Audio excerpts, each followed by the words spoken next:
Hey, what's going on, everybody? On YouTube, Steve here, Raiken Profit, RaikenProfit.com. I'm actually in Nashua, New Hampshire. Am I pronouncing that right? Hopefully. I'm here for a softball tournament that I just completed yesterday. We played 5 games, and I want to share with you a very interesting story that I think you're going to be able to learn a lot from, and it's really going to help you in all areas of life. So, I'm going to share with you guys the story in a minute, but first, I wanted to share with you a book that I'm actually reading right now, and it's got a cool title. You Are a Badass. It's actually a #1 New York Times bestseller. You Are a Badass: How to Stop Doubting Your Greatness and Start Living an Awesome Life by Jen Sincero. And I know she has a whole series of these kind of badass books. I know she has one about money as well. But I want to share with you a really interesting quote that I just read in this book. The moment you have the audacity to start believing in the not yet seen, your reality will begin to shift. Really think about that. You have to change your thinking first, and then the evidence appears. Our big mistake is that we do it the other way around. We demand to see the evidence before we believe it to be true.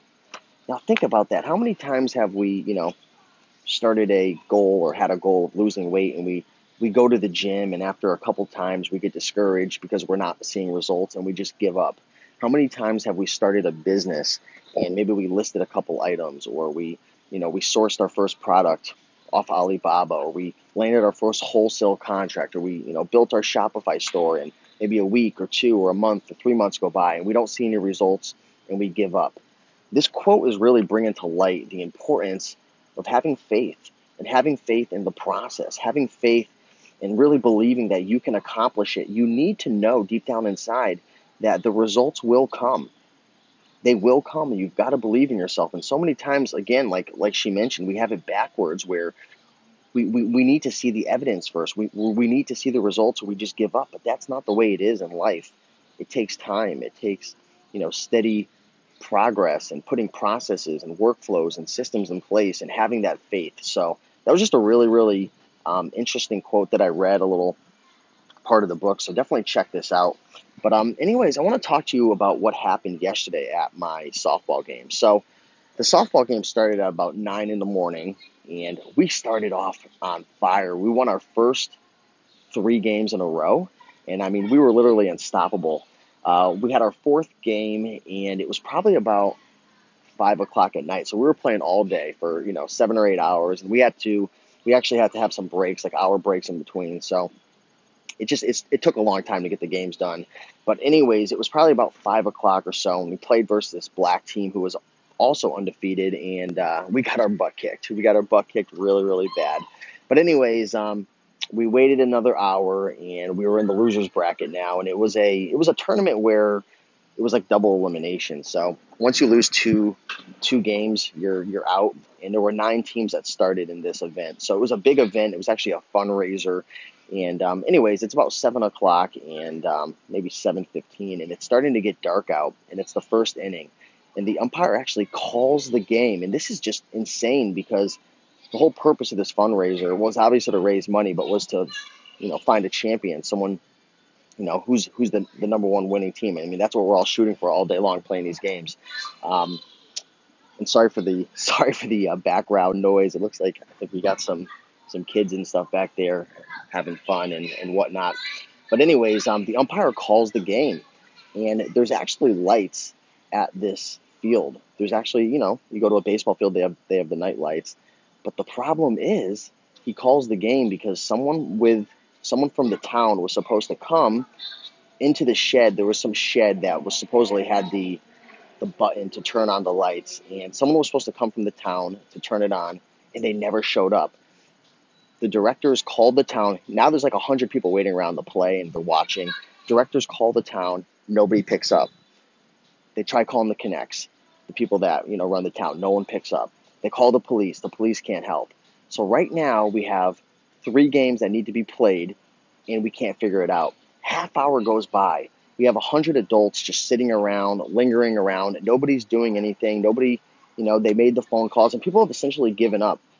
And I turn over to my buddy Joe, Joe's a great guy, a great friend of mine. He's actually really big into real estate. I think he has, I don't know, 10 or 14 properties, 14 properties or something that he manages, and he works full time. And he's a killer entrepreneur. He's a great guy, and just amazing energy about him. And I turn over to him and we start talking, and I know that he has two sons, and they're geniuses, literally geniuses, like just extremely smart.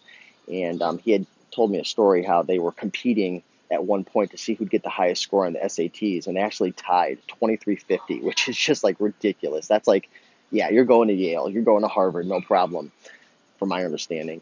And I turn over to Joe and I ask him, I said, Joe, if your sons were here right now, being that they're geniuses, would they be able to figure out this solution? Would they find a way to get the lights on? He said, absolutely. And I started asking questions. I said, what's the difference between just a normal person and a genius? And he goes, well, my son will not give up. He will not quit. He will ask the right questions. He'll dig deep into the problem. He'll really, break it down. He won't give up.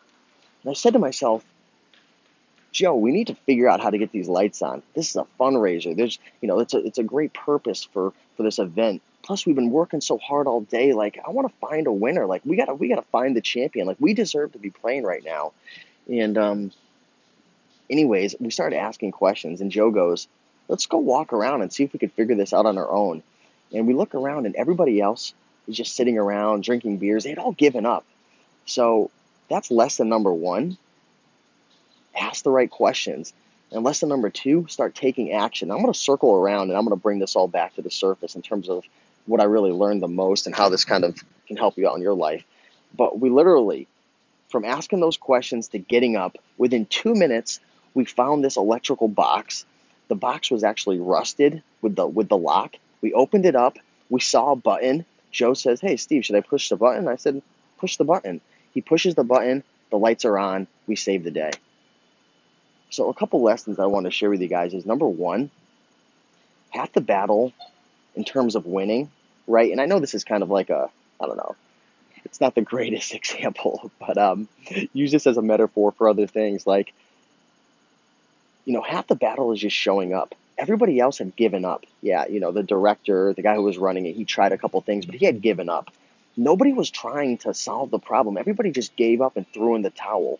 So half the battle is, whether you want to start a successful business or you want to lose weight, or I don't know, maybe you want to go to the Olympics. I don't know what it is that you want to do. Maybe you want to be the president. Half the battle is just showing up. So many people, they get in their own way and they have negative self-talk and they say, I can't fix the problem. What do I know? If everyone else is here, there's got to be someone who's already trying that. Half the battle is just showing up, really. Another thing too that I learned is you got to ask the right questions. I didn't really go into depth in terms of, our conversation. There was a few things that I mentioned to you guys, but I had asked Joe about 7 or 8 or 9 questions. I don't even remember exactly what they were. And I was almost trying to funnel his son's like genius inner sense. And we asked the right questions, and that led us to taking action. And long story short, we found the button, we pushed it, and the lights were on. So, I mean, if you're trying to start a business, if you're looking to lose weight, transform your health, relationship, anything in life, really, just know this: half the battle is showing up. Number two, ask the right questions, take action, and don't let your inner self-talk stop you, because you want to know what? There was 80, 90, 100 other people who could have easily asked these questions and taken action and gotten the lights turned on, but they didn't, and we did. And I know it's not the greatest example, but I think this really stands true in a lot of areas of life. You've just got to show up. You've got to ask the right questions. You have to think. A great book to read is Think and Grow Rich by Napoleon Hill. That'll definitely set you down the right path. But yeah, just want to share this story with you. I thought it was pretty cool, and let me know what you guys think in the comment section down below. Have you ever had any stories or situations like this where you had 20, 30, 50, 100 people standing around, and the solution was right there? It's kind of like the example of real quick. There was a story I read. There was a truck that had gotten lodged underneath a bridge, some type of bridge. It was like a big 16, 18 wheeler, and it was stuck. And the police, the firefighters, tow trucks, they were all trying to get the truck out from the bridge, and they were yanking it, they were pulling it, they were setting up trucks to try to yank it out, and they're battling for 30, 40 an hour, 2 hours trying to get it pulled out, and they just couldn't figure out a solution. They're trying to chop pieces of the truck off, and all of a sudden a little kid walks out and he goes, "Hey, why don't you guys just deflate the tires?" They deflate the tires and it pulls out easily. A lot of times, there's so many situations in life where the answer is just right there, but we're just not thinking. So, take this story for what it's worth. Hopefully you guys enjoyed it. If you did, like, comment, and subscribe. And I look forward to talking to you guys soon. I'm going to enjoy the rest of the day, do some more reading. And people were actually asking in the last video, what's in my ears? These are actually Apple AirPods, and this is like a little charger that it comes with. And I've actually have it's like a movie program that I installed on my iPhone. It was like $6, and the audio is actually going through these wireless. Probably hear it. Hello, hello.